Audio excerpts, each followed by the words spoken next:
What is going on, everybody? Welcome back to the Night Owls podcast. This is episode 2 of our daily podcast journey. We're going to be bringing you podcasts every single day, and I'm alongside my good friend Blake Quillon. Blake, how's it going today?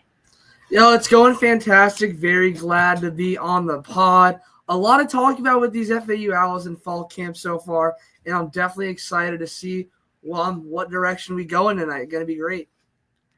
Yeah, we are going to be talking about the FAU Owls indeed tonight with a main focus on the running back room. That is the room that we got to speak to today in fall camp. But Blake, you've been to 2 sessions of fall camp this fall. You went on Thursday, I believe, and then today, which is Yep. Sunday. Overall, what have you seen from the team and what are your main takeaways from the 2 days you've been there? Honestly, it's been a great experience just seeing the Owls up close and personal. The energy has just been fantastic from the entire team. I think people are excited to be in the building. It's definitely good, especially in this new era of college football, to see players that are committed and are passionate about being where they are. And I think the message that we've seen from this entire FAU team and players and coaching staff has been that they want to be there. They want to be in Boca Raton. They want to bring a championship to Boca Raton. It's been fantastic to be around them. I think overall the energy and vibe around the practices have been great. Seen a lot of funny moments, players interacting with each other. It's been fantastic. Yeah, Blake, you mentioned that they want to be there at FAU. On Thursday, where you were actually there, Alex Akvich mentioned that he wished he had 6 more years with this coaching staff, with this team. And Wendell Fillard on Friday mentioned that there's no locker room banter. Everyone is cool with each other. Now, you mentioned there's been some funny moments from fall camp. What moments have really stood out to you that you've seen? I mean, some of the running backs singing Toby Keith while I was bumping on the loudspeakers. Just overall, the camaraderie in the room. It just is it's really fun to watch and see, especially in college football today, which a lot of the talk on ESPN, on these big media outlets, is all about the portal. People are leaving. People are going everywhere. People aren't committed to the program. And I think being at fall camp and seeing that that team being so committed to each other this early in the season, it's going to help them really go a long way this year. Yeah, you mentioned the camaraderie, and FAU certainly has that. And not only were they allowed to get a lot in the portal, they were also able to keep some key talent in the portal this year in specific. Now, Blake, has there any has there ever been through these 2 days in fall camp, a position group or a certain player that has really popped out to you who you think could make a huge impact on the team this year? For sure, obviously, Wilkie Denon is someone that I've looked at a lot this fall camp. I mean, it's hard to keep your eyes off him. He's 6'4", super fast, very physical. He's going to be a D lineman that I think everyone will be focusing on this fall camp. Jabari Smith, a wide receiver. He looks like he's poised to have a big season. And honestly, the entire running back group as a whole, it was very nice hearing them talk today and then obviously watching them in practice. Every single one of those backs looks like they can make a difference, and I think we're going to get into that later about what coach said about that running back room and how really that group as a whole is so crucial to the Owls having a successful season. Yeah, I really like the Wilkie Denard highlight there. I think he's going to have a huge season. Coach mentioned that in the first scrimmage, he had 3 sacks. He really got after the quarterback.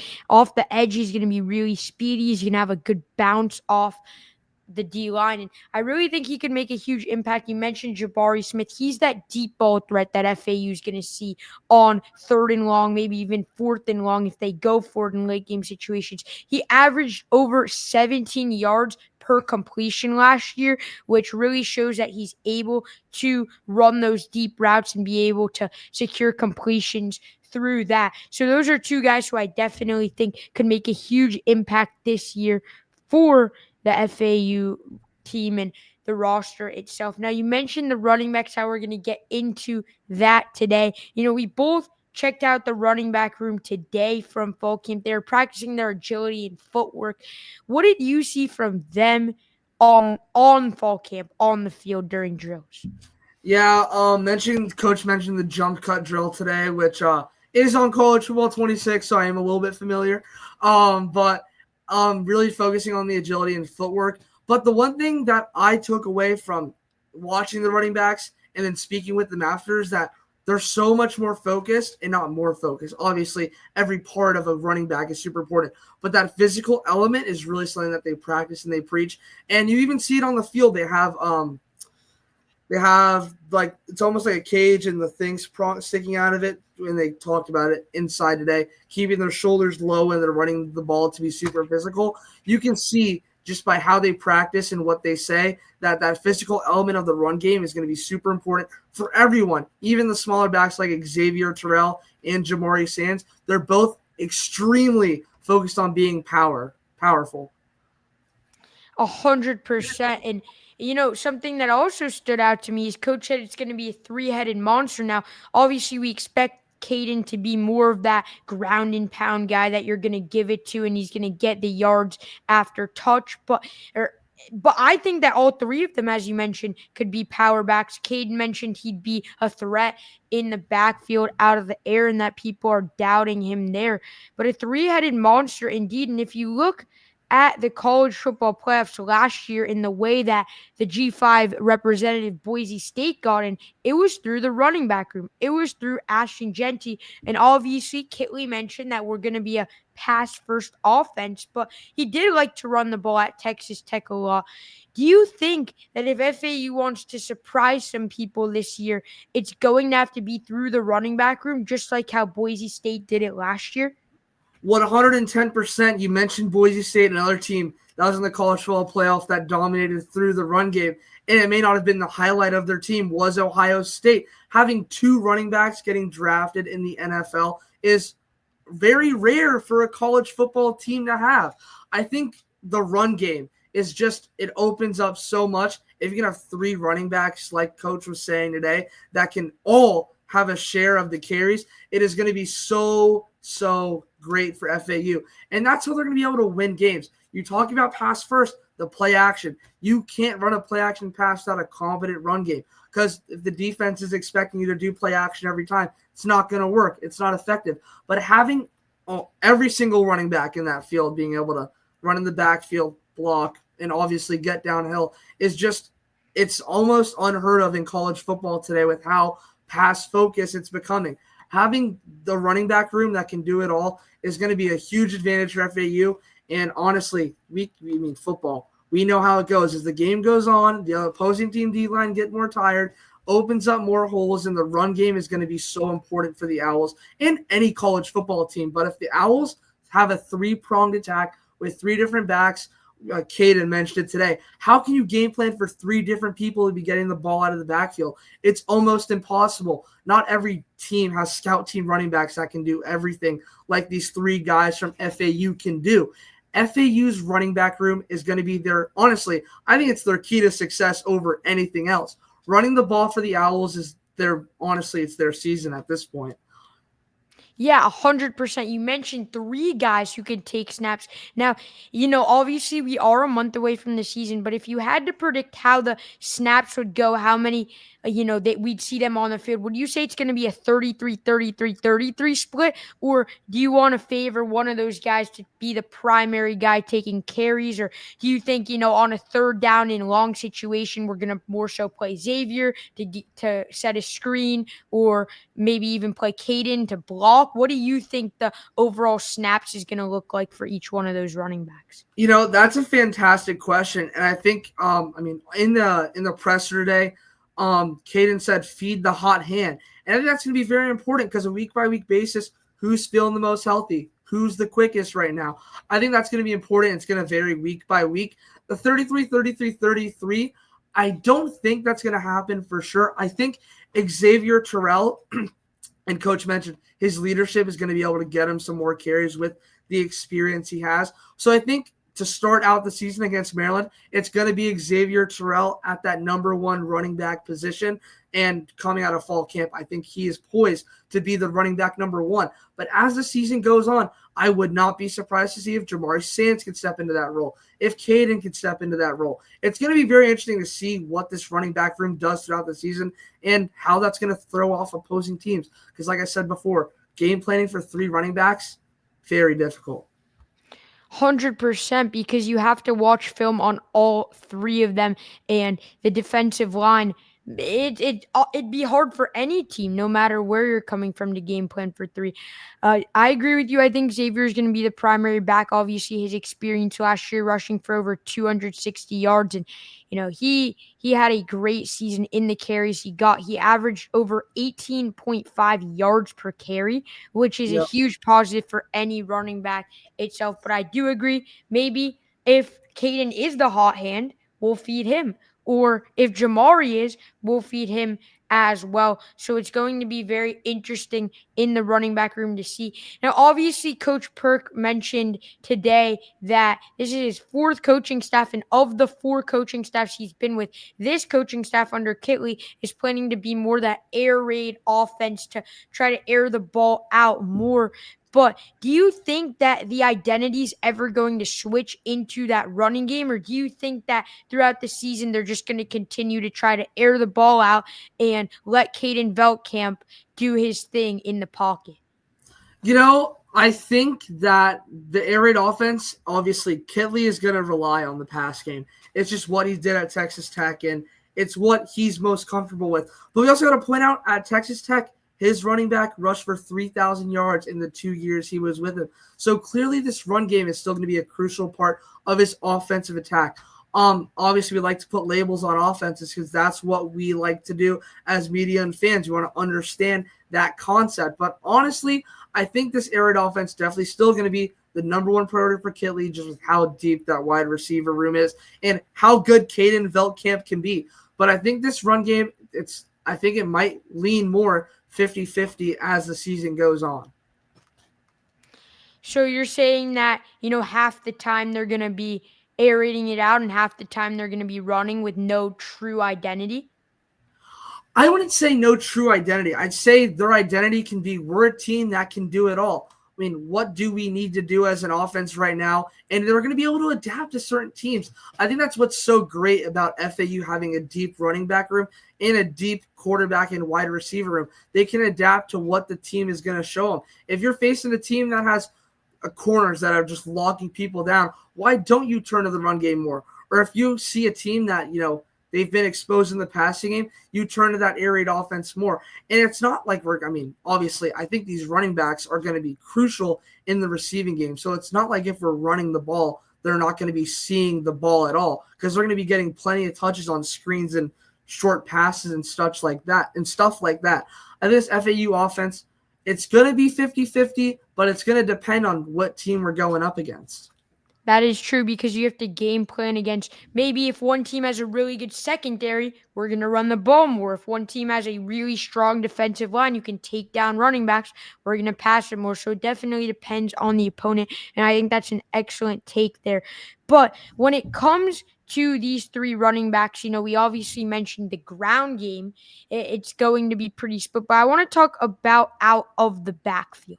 Caden said that that's a part of his game he's really working on. But out of the backfield, when it comes to those HB screens or, even where there might be dump offs to the running backs, how do you think that's really going to go for FAU this season? Because last year, Zuberi Mobley was that main guy who FAU would just dump it off to with Cam Fancher. Or that was the main year was 2 years ago with Zuberi. But I just want to ask you how that would overall go. Yeah, I think, having Xavier Terrell and Jamari Sands, they're going to be very talented out of the backfield. And obviously, Caden says he's working on that part of the game. Honestly, I think from what I'm hearing out of this running back room, that all of these guys can catch the ball. And all of these guys are able to make explosive plays out of the backfield. We obviously saw it last year, Xavier Terrell. Having a 93-yard rushing touchdown, there's no reason he can't do that on a screen pass. So I think it's going to be very important for these guys to really, do everything because that's what it's about here at FAU from what I'm getting out of this running back room. There are guys that can do every part of the run game. Yeah, 100%. And if Caden is able to work on that, that could be a huge upside for the team in general. Now, someone else coach mentioned was Joshua Harriet. He is a redshirt sophomore, as well as Ethan Irvin. He said, quote, Ethan Irvin is everything you want in a running back. He keeps his mouth quiet and shows up to work and gives his 100% every single day. Do you think we're going to see one of those guys emerge this season? Even a guy like Darius Smith, who's a walk on, of those other guys, we've really mentioned the three-headed monster, but do you think any of those guys could really pop out? I mean, Ethan Irvin obviously went to Buford in Georgia, one of the premier high school programs in the country. So he's done it against some of the best high school competition there is. And being a 3-star recruit coming into FAU from Georgia, I mean, it was a big land for the Owls. I don't know if those younger guys are going to be as active this year just because of how good those three running backs up top can be. But I don't see any reason why if Ethan Irvin, as the season progresses, enters in a bigger role on special teams at some point. I think all of these guys have a chance to prove themselves each and every week, and that is what Coach Perk is saying. If there's a guy that is tearing it up in practice, there's no reason why he won't get a chance in the game. And I think from what we saw last year from FAU and what we've seen in the past college programs, they will try to give their younger guys a chance whenever they can. So I think all these guys might be able to see some action, but honestly, these three running backs, this whole running back room is so competitive, and these guys are competitors. Yeah, 100%. I agree with you. Again, I don't think that we might see Joshua or Ethan or Darius take too many snaps. Obviously, Ethan has the high school competition, so you never know. Maybe in a late game situation, if we're trying to preserve the guys against FCS FAMU of getting an injury, they may see some reps. But we talked to Coach Perk today, and we've mentioned the running backs, but I want to highlight the coach because he's the only returning position coach on the roster this year. He's been at FAU for 6 years now, and he really loves the program. What are your overall takeaways from his presser today, and what did you really learn coming out of that? Honestly, it's really just great to see a coach that's so committed to this FAU program. I mean, 6 years, that's a long time in this college football era. He was there in 2019 when they won the American with Lane Kiffin. So he's a guy that really has stuck it out with the Owls through the great times and through some of the times where the Owls have failed to meet expectations. I think his emphasis on just physicality has been so important, and that was my main takeaway from his entire press conference, that he wants his running back room to be physical. That's what he preaches. That's what he wants. He wants a competitive running back room. He wants one where the guys, they understand that if one guy does well, we all do well. He said that specifically in the press conference today. He's just someone that I think that running back room really rallies around. I mean, obviously, since this running back group is so young, they need a great position coach to, guide them when times are tough. And he's someone that has a lot of experience coaching running backs, coaching at FAU. I think he understands the scheme and the game plan very well with Kitley, and he understands that he's going to be a big part of the offense. Kitley even told him, our running backs are going to be super duper important in anything we do this season. So I think Coach Perk, honestly, he could be the main impact on all of these guys, and he definitely should receive some credit when one of them bursts for 1,000 yards this season. Yeah, 100%. And I like his, overall preach to the whole unit. If one guy does good, we all three of us are doing good. If one guy does good and the other two are doing bad, that's a bad sign. He wants everyone to exceed and make everyone better every single day. Now, not only did we speak to Coach Perk today, we spoke to three other running backs. And this is my last question on the running backs. We're just spotlighting them, Blake and I are, because we spoke to them, and that was the overall day of fall camp today, who were in the pressure. So we really spotlighted them, and we want to overall give them a huge highlight here on the podcast. Now, you spoke with three FAU running backs today, the three-headed monster we mentioned in Caden, Jamari, and Xavier. Which one of those three gave you the most confidence based on what they said or how they carried themselves? And did any specific quote of the three really stand out to you? I thought of a question that I asked immediately. It was one of the last ones of the day. It was to Jamari Sanders. He said, "What are you looking to do to that Maryland defense week one?" And he said, quote, "Give him hell." That guy is confident. He's strong. He's powerful. He's a great running back. I was able to meet him a couple weeks before this fall camp. And he's just a guy from down here from South Florida, went to St. Thomas Aquinas, very close to FAU. He is someone that's very passionate about this program. I think Jamari Sands showed a lot of confidence, a lot of swagger. He's going to be a guy that, him and Xavier Terrell, I think are going to be the main two backs in this running back room.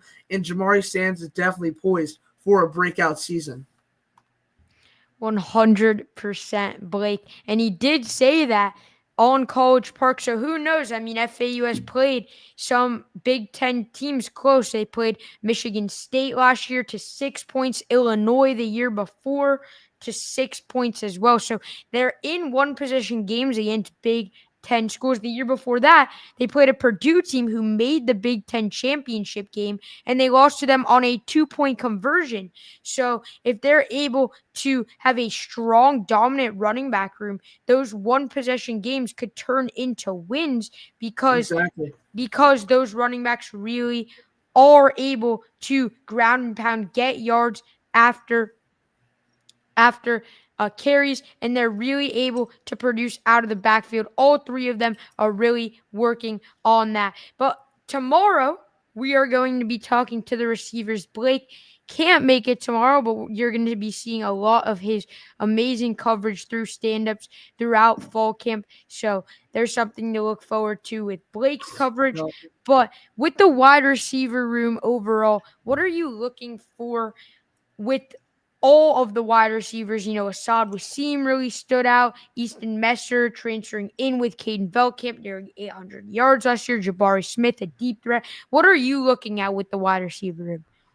Honestly, there's guys in there that fit every archetype of a wide receiver you want to have a balanced receiving attack. And you mentioned it there.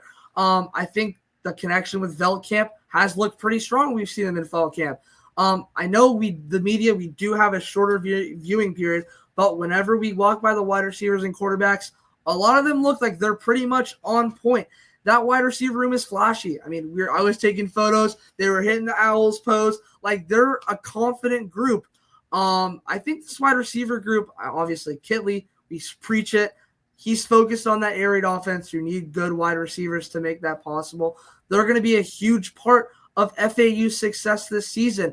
And I think the Owls receiving core is honestly one of the best in the entire nation. Assad Wasim and his connection with Velkamp is going to be awesome. Jabari Smith, he has just so much great high school experience going against fantastic players, and his speed and his frame is going to be fantastic for the Owls. All of these receivers have a chance to make an impact on this offense, and I think I'm excited to see what comes out of the press conference tomorrow. Obviously, JJ is going to be asking some fantastic questions, and I'm just excited to see who's going to really step up in that room. Yeah, 1000%. I definitely agree with you there. And, speaking of the wide receivers, and I got two more for you. You have some other guys in the receiver room outside of the three we're talking about. Quincy Brown, Jay Sean Platt, he saw action last year here. J.R. Wilson Jr., we mentioned Assad Wasim, but you got other guys, Dominic Henry as well. He's going to be good. Mitchell as well. So you got a plethora of guys in the wide receiver room. When you mentioned it fits every single archetype, every single play style of receiver, but if you had to give your four receivers on the field week one against Maryland, the starting four, one in slot, one outside, what are you really looking at if you were Coach Kelly? Oh, this is a tough question because honestly everyone can fit into this spot. I think Assad Wasim is your wideout one right now. I mean, I think his connection with Camp has been fantastic. Obviously, having the 3 touchdowns in the first day of camp is definitely putting him up there. So I think you have Assad Wasim and Jabari Smith running those outside. All right, we're running 4 verticals here. This is what I'm going to go with. Running 4 verticals. You got Wasim and Jabari going on all the sides of the field. Got to spread those safeties out, really get the field open. Jarrett Wilson Jr., a senior transfer, he is 6'4". That is tough to guard. Get him inside right here. He's going to be turning upfield, ready to make a play. And then the slot. The slot is a tough spot because there's so many guys that could possibly, fit in there. I mean, I'm looking at it. I mean, Quincy Brown is another guy. He's a big, tall receiver, who's 6'4". He could even go in that spot where Jarrett Wilson Jr. is. Dominique Henry, we've seen him a lot. He's a quick, shifty slot receiver with great hands. The slot receiver could go anywhere, quite honestly. You could put Jabari Smith at the slot and put Quincy Brown outside because he's 6'4" and has that reach. So these guys, they can all move around is what I'm going to say. But whatever 4 goes out there, it's going to be impactful and it's going to be tough to guard. Look, I like the take of Assad and Jabari being on the outside, but I'd have to pick a different wide receiver one. I'm thinking of Easton Messer. He's coming over with Veltkamp from Western Kentucky. He had nearly 800 receiving yards, and he was wide receiver of the year in the Conference USA last year. I think he is a very shifty, versatile receiver who's good on the outside. He's speedy as well. I would go Easton and Jabari on the outside, and then Assad Wasim on the slot to the left next to Messer. And then you could either play a tight end next to Jabari on the right, but because Khalil Brantley is now no longer on the roster, I'd have to go with Jay Sean Platt there. So that's my 4 receiver set, 4 verts. But overall, I think that you could choose any one of these guys because the wide receiver room is so competitive. There's a lot of speed and a lot of good hands in the receiver room overall. So it's going to Yep. be a really interesting season for FAU. But last question for you, and I know this is a little bit off topic here, but I want to get to the defense. You really haven't mentioned anything about the defense besides your spotlight of Wilkie Denaud over there. And speaking of the defense, and this is a quote I'll never forget, Wendell Fillard took the pressure on Friday, and he said, quote, "Our goal is to make the college football playoffs. It's not just to make a bowl game. That's our goal, and we can definitely do it." And I was doing a stand-up which may be posted or not, but I have high hopes for FAU this season. But Blake, do you agree with that overall quote from Wendell Fillard in the secondary? And then overall, can you just give us, a whole rundown on the FAU defense outside of Wilkie? Overall, okay, here's what I'll say. I'm optimistic about FAU's future for sure. This is a team that can do well in big time games. We looked at their schedule today, and there's some tough opponents on there. You got Tulane, you have Memphis, teams that have been in the AP Top 25 in very recent memory. Obviously, USF is a team you're traveling to Tampa. That's a rivalry game. There's some games that are going to be very tight when the Owls go up to. I think if the Owls win the American Conference, they have a great shot of possibly getting into that college football playoff. Because I'm looking around the nation, and the G5 teams, some of the best have been out of the American. I think Boise State was just such an anomaly out of the Mountain West, but we've seen it in the past, UCF, in the American Conference when they had their great run in the 4-team playoff. Honestly, this American Conference is one of the strongest G5s. I think whoever wins it has a very strong chance of coming out and making the college football playoff. If FAU can focus on just getting game by game, beating their conference opponents, I think they have a good shot of making the playoff. Yeah, you And then mentioned that G5 best school coming out of the American from 2023 to 2017. The New Year's Six Bowl representative has come from the American Conference, and the New Year's Six Bowl representative from a G5 school goes to the best group of 5 team. Now the New Year's Six Bowl is now in the college football playoffs, so the best G5 team obviously gets in with it being expanded to 12 teams. So historically, outside of the last 2 years where we had Liberty, who went undefeated coming out of the Conference USA. And then we had Boise State last year, who had an insane season with just one loss, coming by one possession to number one overall Oregon. Those two were, anomalies out of nowhere. But FAU could do it. It starts week one, a month away, against Maryland. And Blake and I will be giving you coverage leading up to that. That's Blake Quillen, my co-host. I'm JJ Metz, episode 2 of the Night Owls podcast. We hope you guys learned a little bit about the running back room, maybe a little bit about the wide receiver room as well. And make sure you guys hit that subscribe button. This is just the beginning of daily content. You won't want to miss it. Like this video, share it with a friend who loves FAU. And thank you guys so much for watching. See y'all in the next one.